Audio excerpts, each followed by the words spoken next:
The morning mist hung low over Windsor Castle as King Charles III stood at his office window, watching the groundskeepers tend to the ancient oak trees that had witnessed centuries of royal drama. His weathered hands clasped behind his back, the monarch appeared lost in thought, but his mind was sharp and focused on a decision that would send ripples through the very foundations of the British monarchy. It had been 18 months since his coronation, and Charles had worked tirelessly to modernize the institution while respecting its traditions. However, one issue had been gnawing at him for weeks, threatening to undermine everything he had built. The problem wasn't with foreign dignitaries or government officials. It was much closer to home. It involved his beloved wife Camilla's family, specifically her relatives who had begun to overstep boundaries that Charles considered sacred. The trouble began subtly, as these things often do in royal circles. Mark Shand, Camilla's late brother, had left behind a legacy of charitable work that his surviving family members were eager to continue. While Charles admired their dedication, he had noticed that some of Camilla's relatives were using their connection to the royal family in ways that made him deeply uncomfortable. They were accepting speaking engagements, writing articles, and making public appearances where they freely discussed private family matters and royal protocols. Charles had initially tried to address these concerns through gentle suggestions and informal conversations with Camilla. He respected her family and understood that they were proud of their connection to the crown. However, as the weeks passed, the situation escalated beyond what he considered acceptable boundaries. Camilla's nephew had given an interview to a popular magazine where he shared intimate details about family dinners at Balmoral, including private conversations and personal observations about other royal family members. The breaking point came during a charity gala in London where Camilla's cousin openly criticized the way certain royal traditions were being handled. She suggested that Charles was being too rigid in his approach to modernizing the monarchy and hinted that Camilla often expressed frustration about palace protocols in private family settings. The comments were reported in several newspapers the following day, creating headlines that Charles found both embarrassing and potentially damaging to the institution he had sworn to protect. Charles spent that evening walking through the corridors of Buckingham Palace, his footsteps echoing in the grand halls adorned with portraits of his ancestors. He thought about Queen Elizabeth II and how she had managed similar challenges during her remarkable reign. She had always maintained that the monarchy's strength came from its unity and discretion, principles that seemed to be eroding with each passing day. The king's private secretary, Sir Clive Alderton, had prepared a detailed briefing about the media coverage and its potential impact on public perception of the royal family. The reports painted a picture of discord within the palace walls, suggesting that Camilla's family was privy to sensitive information and comfortable sharing it with the world. Charles knew that this perception, whether accurate or not, could seriously damage the monarchy's reputation for discretion and dignity. What troubled Charles most wasn't just the public relations aspect, but the personal betrayal he felt. He had welcomed Camilla's family with open arms, including them in private celebrations and treating them as his own relatives. He had gone out of his way to ensure they felt comfortable and valued within royal circles. Their decision to capitalize on this trust by sharing private information felt like a fundamental violation of the unspoken agreements that governed royal relationships. Charles arranged a private meeting with his most trusted advisors, including Sir Clive and Lady Susan Hussey, who had served the royal family for decades and understood the delicate balance between personal relationships and institutional responsibilities.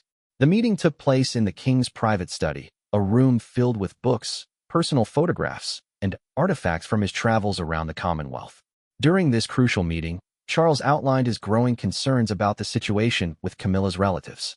He explained that while he valued family relationships and understood the importance of supporting extended family members, he could not allow anyone to compromise the integrity of the monarchy. The institution was bigger than any individual, including himself, and its reputation had to be protected at all costs. Lady Susan, with her characteristic directness, pointed out that this wasn't the first time a royal spouse's family had created challenges for the monarchy. She recalled similar situations during previous reigns and emphasized the importance of establishing clear boundaries early to prevent further complications. Sir Clive agreed, noting that the current media landscape made such situations more dangerous than ever before, with social media amplifying every comment and speculation. Charles made his decision that evening, though he knew it would be one of the most difficult conversations he would ever have with his wife. He had to draw a line with Camilla's relatives, establishing boundaries that would protect both the monarchy and their marriage. The silence that would follow this decision would indeed change the palace, but Charles believed it was necessary to preserve something far more valuable than family harmony.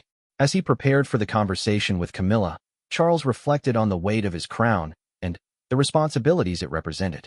He had spent his entire life preparing for this role, and now he faced a test that no amount of training could have prepared him for.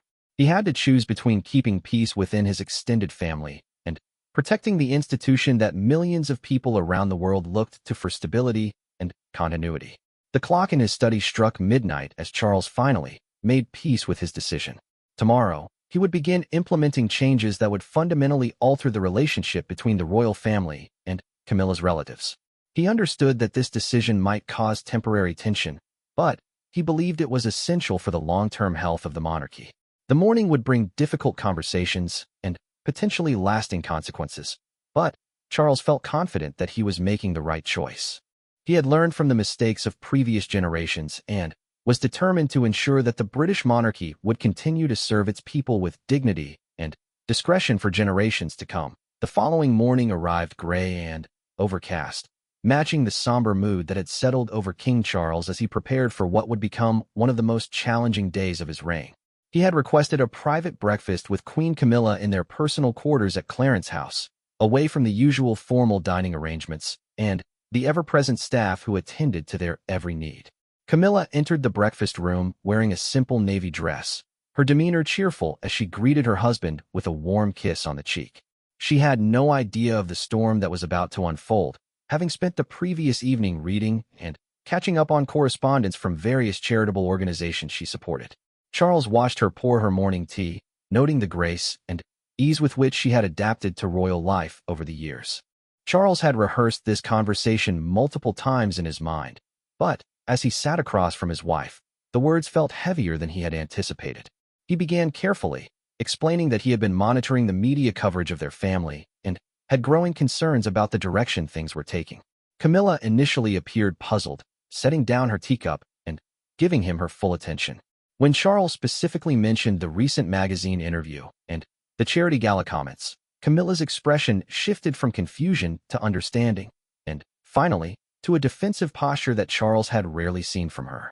She explained that her family members were simply proud of their connection to the royal family and were trying to use their elevated platform to support worthy causes. She argued that their intentions were good, even if their execution might have been imperfect.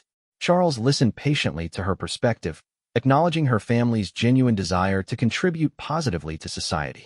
However, he explained that good intentions weren't sufficient when it came to protecting the monarchy's reputation. He outlined specific examples of how their comments could be interpreted by the media and the public, demonstrating how seemingly innocent remarks could be twisted into damaging narratives about royal family dynamics. The conversation grew more tense as Charles explained his decision to implement strict boundaries regarding public appearances and media interactions by Camilla's extended family. He had drafted a comprehensive set of guidelines that would govern their future conduct, including restrictions on interviews, speaking engagements, and social media posts that referenced their royal connections. The guidelines also included provisions for reviewing any charitable activities or business ventures that might trade on their royal association. Camilla's reaction was immediate and emotional. She felt that Charles was being unfairly harsh toward her family members who had never intentionally sought to cause harm. She argued that they had the right to live their lives and pursue their interests without being subjected to the same restrictions that governed working members of the royal family. The discussion revealed fundamental differences in how they viewed the responsibilities that came with royal connections. Charles remained firm in his position, explaining that proximity to the throne came with both privileges and obligations. He reminded Camilla of the numerous benefits her family had enjoyed through their royal connection, including invitations to exclusive events, enhanced credibility for their charitable work, and social opportunities that would not have been available otherwise. With these benefits came the responsibility to protect the institution that provided them. The Queen Consort struggled to understand why Charles felt the need to take such drastic action. She had always prided herself on maintaining good relationships with both sides of their blended family, and she feared that these new restrictions would create lasting resentment and division. She worried about how her relatives would react to being essentially silenced and whether they would feel rejected by the royal family. Charles appreciated her concerns, but explained that he had a constitutional duty that superseded personal family considerations. He had consulted with constitutional experts and palace advisors who had unanimously agreed that the current situation was unsustainable. The monarchy's credibility depended on its ability to maintain appropriate boundaries and ensure that all associates understood their responsibilities. During their lengthy discussion, Charles revealed that he had been tracking media coverage for several months and had identified a troubling pattern. Stories about the royal family increasingly included quotes and references attributed to unnamed sources close to Camilla's family. While these sources weren't explicitly identified, the specificity of the information suggested that family members were sharing details about private royal activities and conversations. Camilla was shocked to learn about the extent of the media leaks and began to understand the seriousness of Charles's concerns. She had been unaware that her casual conversations with family members about royal life were potentially being shared with journalists and media contacts. The realization that her own relatives might be betraying her trust while simultaneously damaging the monarchy was particularly painful. Charles showed her a detailed analysis prepared by the palace communications team, highlighting specific articles and their potential sources. The pattern was clear and concerning, suggesting that someone within Camilla's inner circle had developed relationships with journalists and was regularly providing information about royal activities. This went far beyond the occasional public comment and represented a systematic breach of royal protocol. The conversation continued for over 2 hours, during which Charles explained the historical precedents for his decision. He referenced similar situations from previous reigns, including the challenges faced by Queen Elizabeth II when dealing with problematic behavior by extended family members. He emphasized that the monarchy's survival depended on its ability to adapt and protect itself from internal threats, even when those threats came from people they loved. Camilla gradually began to accept the necessity of Charles's proposed restrictions, though she remained deeply concerned about the impact on her family relationships. She requested time to speak with her relatives personally before the new guidelines were implemented, hoping to explain the situation and help them understand the reasoning behind the changes. Charles agreed to this request, recognizing that Camilla's personal involvement would be crucial for maintaining family harmony. The meeting concluded with both of them feeling emotionally drained, but committed to working together to address the situation. Charles assured Camilla that his love and respect for her family hadn't diminished, but that their roles and responsibilities had to be clearly defined to protect everyone involved. Camilla agreed to support the new guidelines while working to maintain positive relationships with her relatives within the established boundaries. As they parted ways to attend their separate morning engagements, both Charles and Camilla understood that their relationship had been tested in a new way. They had successfully navigated the conversation without damaging their marriage, but the real test would come in the implementation of the new restrictions and the family's response to them. The silence that would soon envelop Camilla's relatives would indeed change the dynamics within the palace, but it remained to be seen whether this change would strengthen or complicate the royal family's position in the long term. The implementation of King Charles's decision began 3 days later when Queen Camilla arranged a family gathering at Ray Mill House, her private residence in Wiltshire. The Georgian manor house, which had served as Camilla's retreat for decades, provided the perfect setting for the difficult conversations that lay ahead. She had invited her children, Tom Parker Bowles and Laura Lopez, along with several cousins and close family friends who had become regular fixtures in royal circles. The afternoon began pleasantly enough, with family members arriving throughout the early hours and gathering in Camilla's comfortable sitting room. The house, with its chintz-covered furniture and family photographs spanning generations, felt worlds away from the formality of royal palaces. Camilla had deliberately chosen this setting to emphasize that she was speaking to them as family, not as the queen consort delivering royal edicts. Tom Parker Bowles, Camilla's son and a successful food writer, was among the first to arrive. He had always maintained a respectful distance from royal duties while supporting his mother's role, and Camilla hoped he would help the others understand the necessity of the new restrictions. Laura Lopez, Camilla's daughter and an art curator, arrived shortly afterward with her husband Harry. Both had managed to maintain their professional lives while navigating their unique position as stepchildren to the king. As the family settled in with tea and homemade scones, Camilla began to explain the purpose of their gathering. She spoke carefully about the increasing media attention surrounding their family and the challenges this created for the monarchy. She emphasized that the new guidelines weren't meant as punishment, but as protection for everyone involved, including themselves. The initial reaction from her relatives was a mixture of confusion and defensiveness. Several family members pointed out that they had never sought publicity and had only participated in interviews or events when specifically asked. They argued that they had always tried to be supportive of Camilla and the royal family, and they struggled to understand why their behavior was suddenly being viewed as problematic. Camilla's nephew, James, who had given the controversial magazine interview, became particularly upset when he realized he was being singled out as an example of inappropriate behavior. He explained that he had only agreed to the interview to promote a charity event and had never intended to cause problems for the royal family. He felt that his comments had been taken out of context and exaggerated by the media to create controversy where none existed. The conversation became more heated when Camilla's cousin Patricia brought up the charity gala incident. She maintained that her comments about royal traditions had been intended as constructive criticism and that she had every right to express her opinions in a public forum. She argued that the royal family shouldn't be immune from feedback and that healthy debate was essential for the monarchy's continued relevance. Camilla found herself in the difficult position of defending Charles's decision while simultaneously trying to maintain relationships with family members who felt unfairly targeted. She explained that the issue wasn't about their right to express opinions, but about the inappropriate sharing of private information and the potential damage to the monarchy's reputation.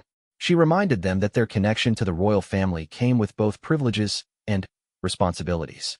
Tom Parker Bowles played a crucial role in helping the family understand the broader context of the situation. He had witnessed firsthand how media attention could spiral out of control and had always been careful to maintain appropriate boundaries in his own public appearances. He explained that the new guidelines were actually designed to protect them from becoming targets of invasive media coverage and speculation. Laura Lopez supported her brother's perspective, pointing out that they had all benefited enormously from their royal connections and that accepting some restrictions was a reasonable trade-off for continued access to royal events and opportunities. She reminded the family that working members of the royal family operated under much stricter guidelines and that their request for discretion was relatively modest in comparison. Despite these voices of reason, several family members remained resistant to the proposed changes. They felt that the restrictions were too broad and would prevent them from pursuing legitimate professional and charitable opportunities. Some worried that their friends and colleagues would interpret their sudden silence as evidence of problems within the royal family, potentially creating more speculation rather than less. Camilla addressed these concerns by explaining that the palace communications team would help them navigate any professional situations that might arise.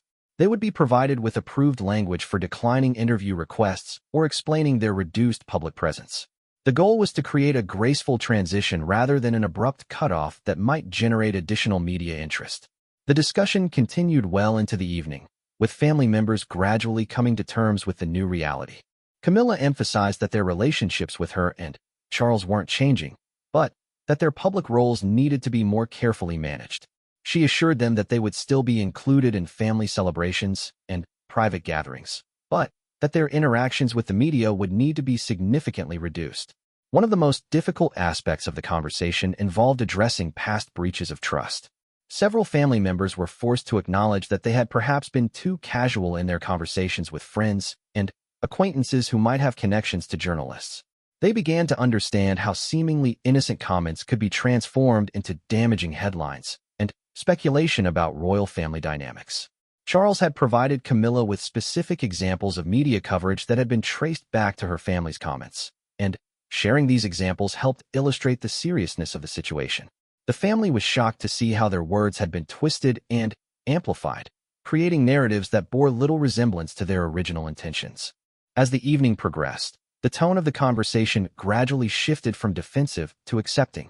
Family members began to appreciate the position that Charles and Camilla were in and the challenges they faced in protecting the monarchy while maintaining personal relationships. They started to understand that the new restrictions were about institutional protection rather than personal rejection. The gathering concluded with most family members agreeing to comply with the new guidelines, though some remained unhappy about the restrictions. Camilla had successfully navigated the conversation without destroying relationships, but she understood that the real test would come in the weeks and months ahead as the family adjusted to their new roles and responsibilities.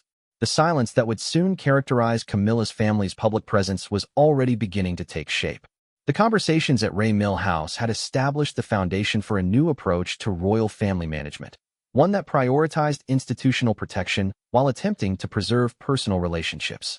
The success or failure of this approach would depend on the family's ability to adapt to their changed circumstances and Charles's willingness to maintain the boundaries he had established. The weeks following the family meeting at Ray Mill House brought a noticeable shift in the media landscape surrounding the royal family. Journalists who had become accustomed to receiving regular insights and quotes from sources close to Camilla's family suddenly found their usual channels of information completely dry.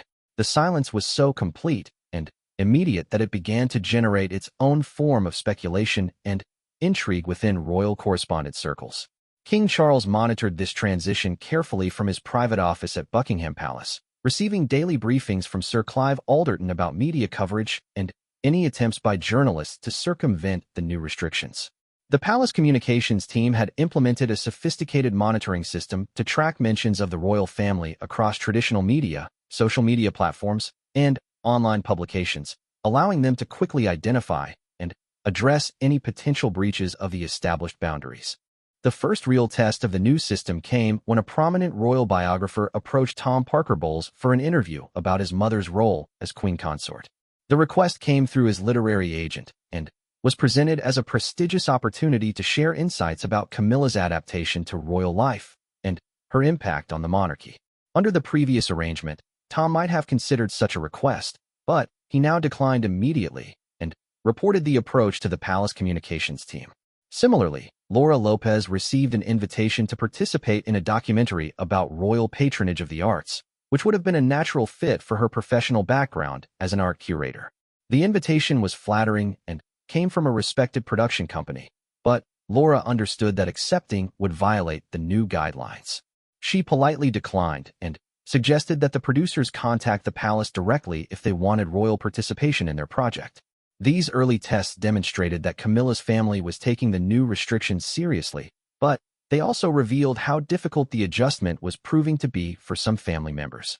Several of them had built professional reputations that were partly based on their royal connections, and, suddenly, being unable to reference those connections created practical challenges in their careers and social activities.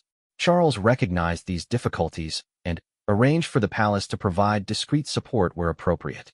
When family members faced professional challenges related to the new restrictions, the palace communications team worked quietly behind the scenes to help them navigate these situations without compromising the established boundaries.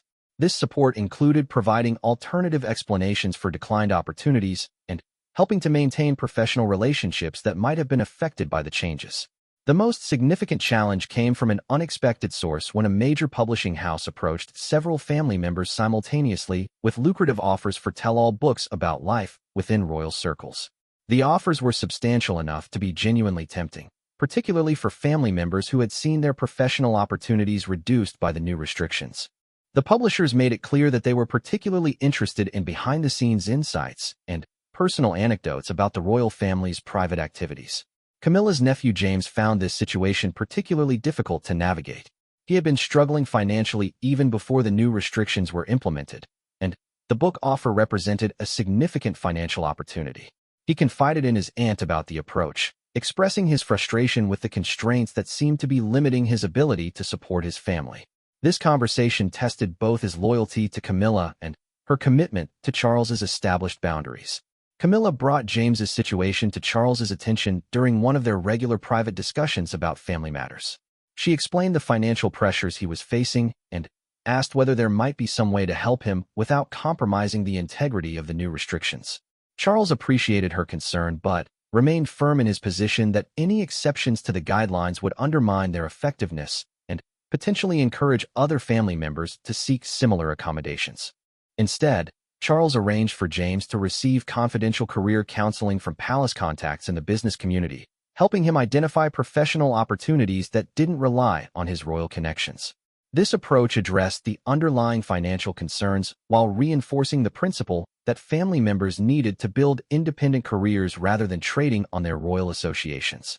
The publishing house's coordinated approach to multiple family members revealed the extent to which external parties were willing to exploit royal connections for commercial gain. The palace legal team began investigating whether any of these approaches violated existing confidentiality agreements or represented inappropriate commercial solicitation. They also implemented additional security measures to protect family members from future exploitation attempts.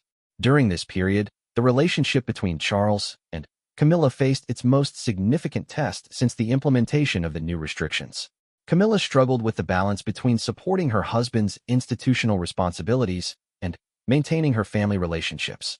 She felt caught between two competing loyalties and worried that the restrictions were creating permanent damage to relationships she had spent decades building and nurturing.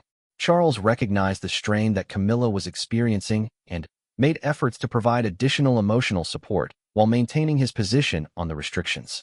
He arranged for them to spend more private time together and made sure that Camilla's family members continued to be included in appropriate royal events and celebrations.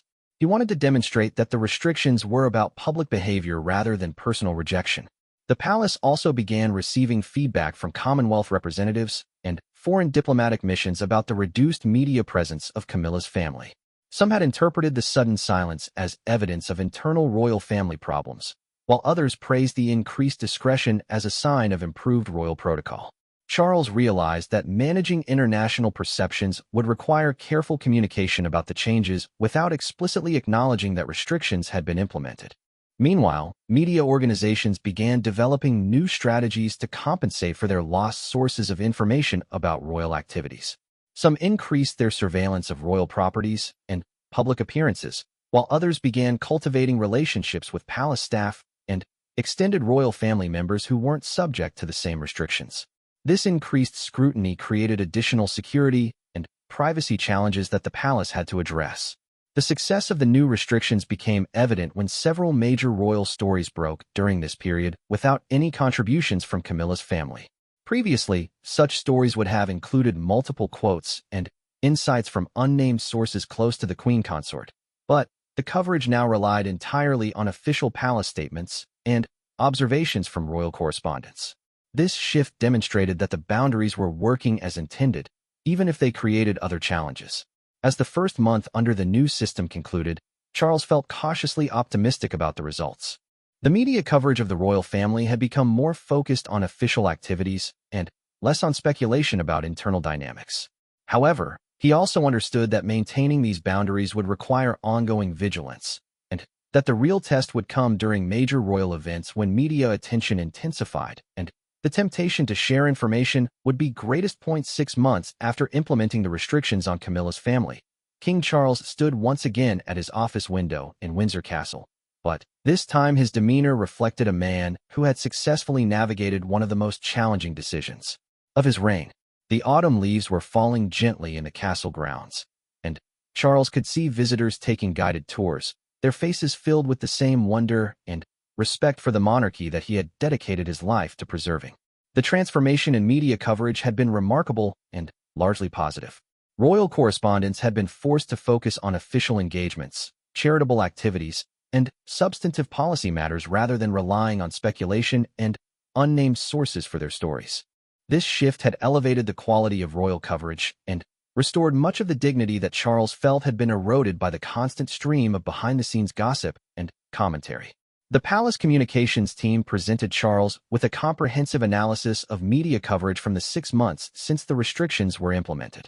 The data showed a significant reduction in negative stories about royal family dysfunction and a corresponding increase in coverage of the monarchy's work and achievements.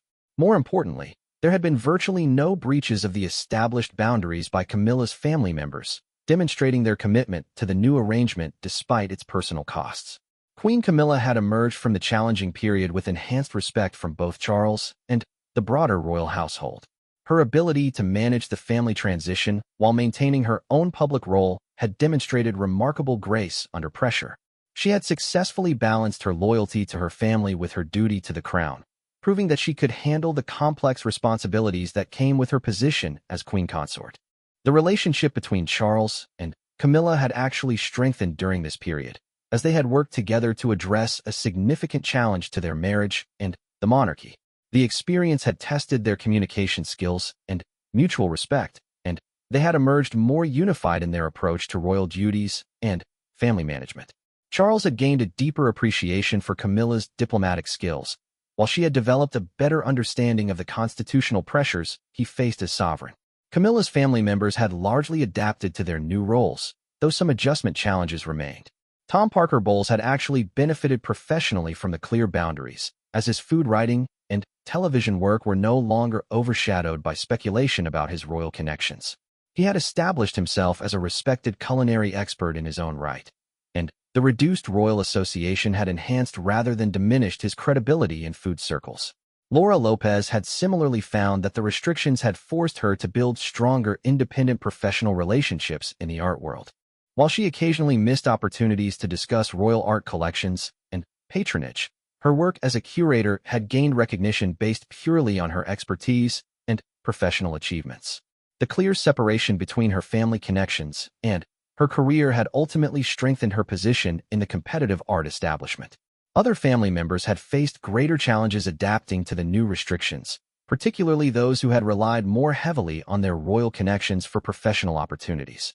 However, the palace's discreet career support program had helped several of them identify new directions that utilized their skills without depending on royal associations.